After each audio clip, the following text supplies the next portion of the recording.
Hello, it's John Heaton, and today I'm going to review one of the few Badfinger albums I haven't reviewed, and I can't think why I've left this till one of the last.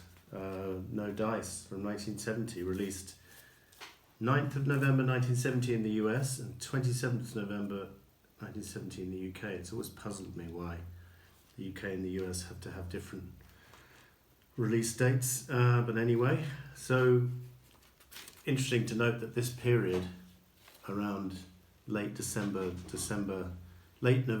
and December 1970 saw an absolute goldmine of classic albums coming out. So I just realised this one fits into that category, and during the same period was Layla and other assorted love songs, Derek and the Dominoes, All Things Must Pass, John Lennon Plastic Ono Band, and I probably missed one because I did look it up, and it's just a brilliant early Christmas for fans of good music. So this is on the Apple label. It's the second album. The first album, Magic Christian Music, was okay. It had some great material on it, but it was a little bit of a hodgepodge because it was recorded as the Ivies, and then they changed their name and re-recorded a couple of songs for the soundtrack of the film, Magic Christian. So originally the album was called Maybe Tomorrow. I may do a review of that. I've done a review of Magic Christian, but anyway, this is a big improvement, and one of the reasons is because they were starting afresh with new songs. They were not old. They just went to the studio, recorded their new material, and they benefited from having Joey Molland join the band. Ron Griffiths, the bass player, unfortunately kind of was asked to leave because he was getting married, and it didn't seem to be conducive to being in a band. Very unfortunate. He's a nice guy. He's talented as well. He wrote Dear Angie. But anyway, they decided to let him go, so they needed a replacement, and they came up with a brilliant replacement, Joey Molland. So this picture, brilliant gatefold picture. Mike Gibbons there, Pete Ham, Tom Evans, and then Joey on the right. And one is tempted to say that they kind of made up a bit. They certainly made up a bit for the Beatles splitting up that year, because they were very Beatlesque in sound. And if you look, Joey Molland actually is a little bit of a McCartney lookalike. Pete Ham's a little bit of a Lennon lookalike. And there were three songwriters in the band, various other things in common. Two of them from Liverpool, two of them not far away in Swansea, and this is a US copy, I think, US Apple, which you can always tell it's a little lighter green. The UK No Dice is considerably rarer. I remember growing up, or when in the 80s or 90s when I was looking for these albums, the US copy was more commonly available. They were generally more successful in the US, so there's more copies going around of Badfinger albums. I don't really know the story behind this lady. I think I read somewhere that it was Tommy Evans' sister. Tommy Evans, the bass player and singer and songwriter in Badfinger, one of them. But I couldn't find confirmation of that, so I did also read that some girl thought that this girl had McCartney's eyes. And if you look, they are rather similar with the eyebrows and stuff, but anyway. I met Joey Molland in 1993 in Liverpool, the Beatles convention. And I also met Neil Innes at the same convention, and I asked him what I thought was quite a funny thing, but he didn't get my joke, because the Ruttles had been referred to as the Prefab Four. So I thought Badfinger could be the Post-Fab Four. So I said, could you sign this to the Post-Fab Four or something? And he said, what? I had to explain myself, and he eventually wrote to the Post-Fab, Love Ron Nasty. And when I met Joey, I explained that he didn't get the joke, and so Joey wrote for U2, Joey Molland.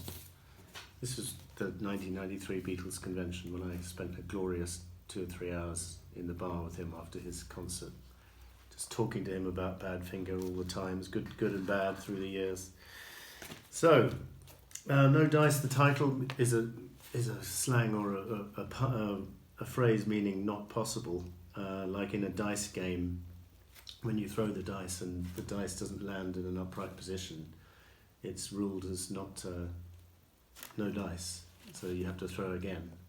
It was originally rather interestingly produced by Mal Evans, the Beatles roadie, who suddenly took an interest in this band and did quite a good job, but he soon got replaced because I think Alan Klein wanted Jeff Emmerich involved.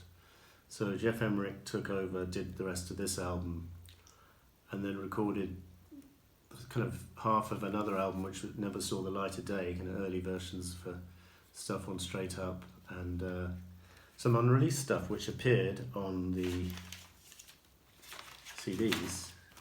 So this was the first CD to come out. I think it was in 1992, yeah, when they released quite a lot of stuff on Apple.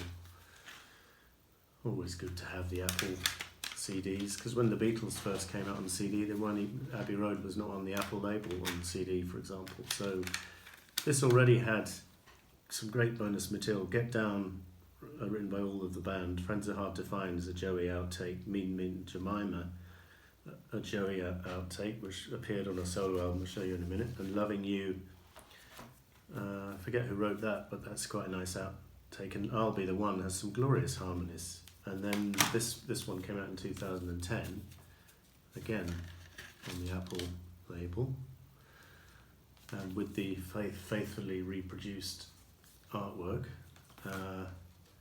and thankfully some different bonus material, like a mono version, early take of Without You, an extended version of I Can't Take It, an early version of Believe Me, an early version of No Matter What, and then also on Spotify I noticed there was an instrumental version of Love Me Do, which was not on here, which is turned up on Spotify, which is good. So I think I know the person who's behind all of these reissues, or a lot of them, and he's kind of the Mark Lewison of the Badfinger world, if you like. This guy called Dan Matovina, and he wrote this superb book on Badfinger. If you want to explore more history of this band, this is the Bible to go to. Covers all of the periods, all throughout the Apple period, the Warner Brothers period, the unfortunate tragedies which beset two of the members. Just great information. So Mean Miss Jemima, Mean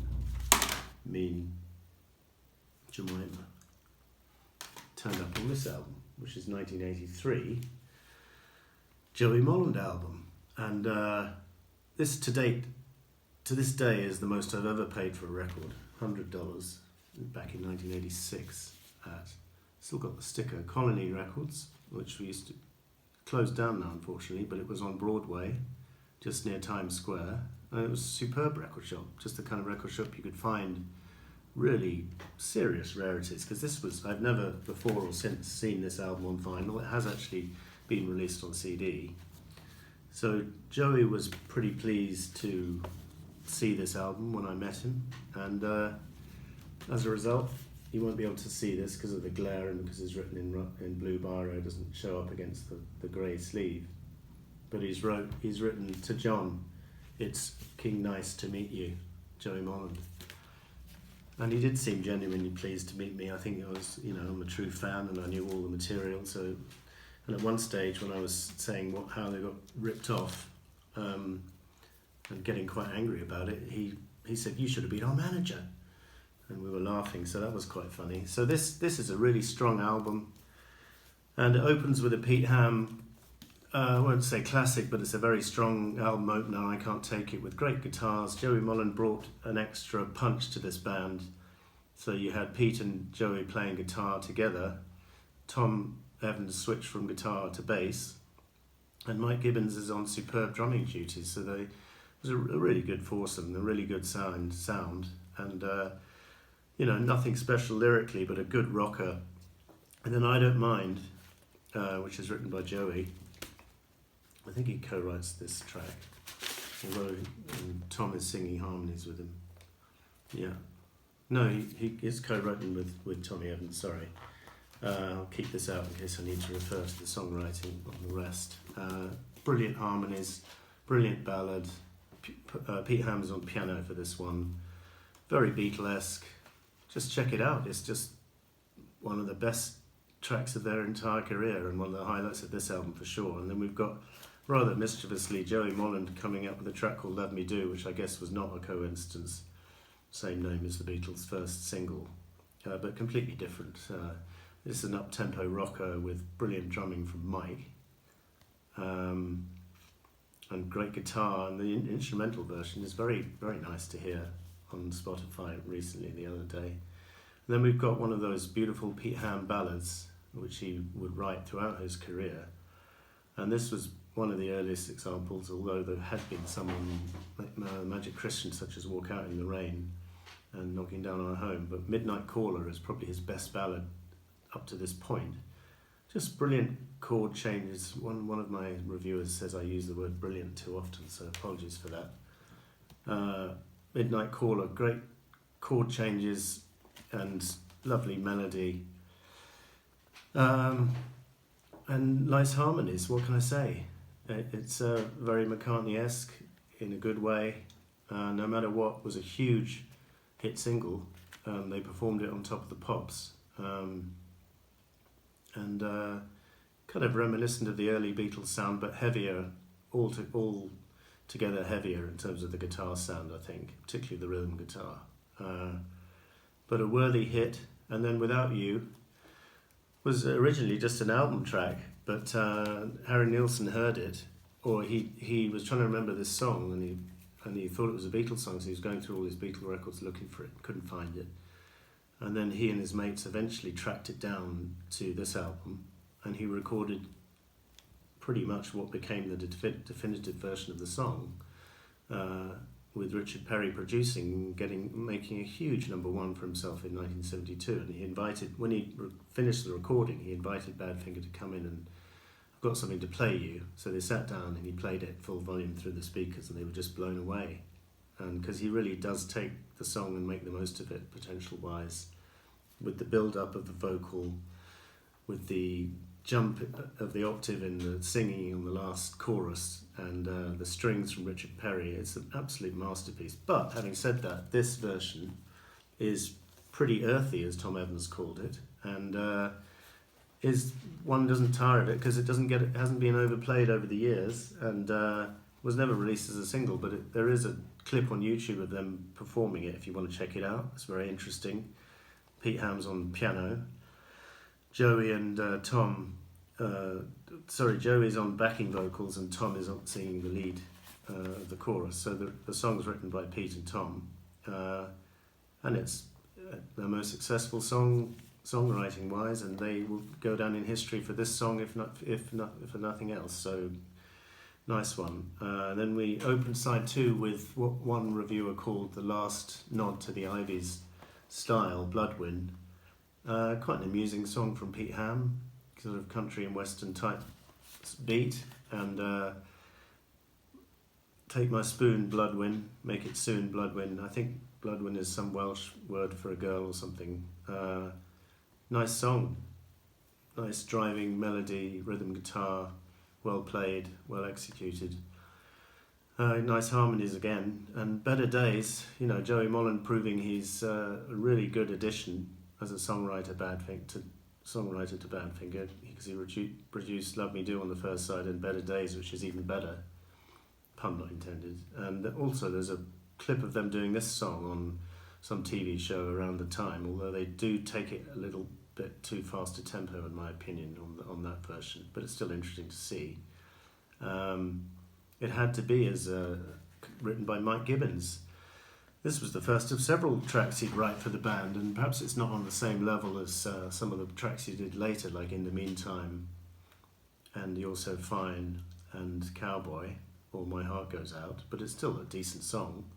And he gave it to Pete Ham to sing, presumably because he thought he'd do a better job of it, and it's not a bad song, it's quite moving. What for John is from Pete. It's kind of by numbers rocker and nothing special. I mean, nice Badfinger sound, nice guitars and stuff, but a little bit of a throwaway. If there is one on this album, that's probably the one, but not bad. And then Believe Me is one of Tom Evans' masterpieces. It's a little bit reminiscent of Oh Darling from Abbey Road. great harmonies, lovely guitar solo in the middle, really well sung by Tom.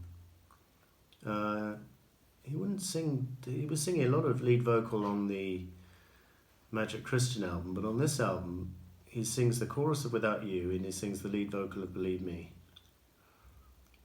And that's it in terms of lead vocal. And then on Straight Up he would only sing Money with Joey harmonising and Pete harmonising. And It's Over, the last track.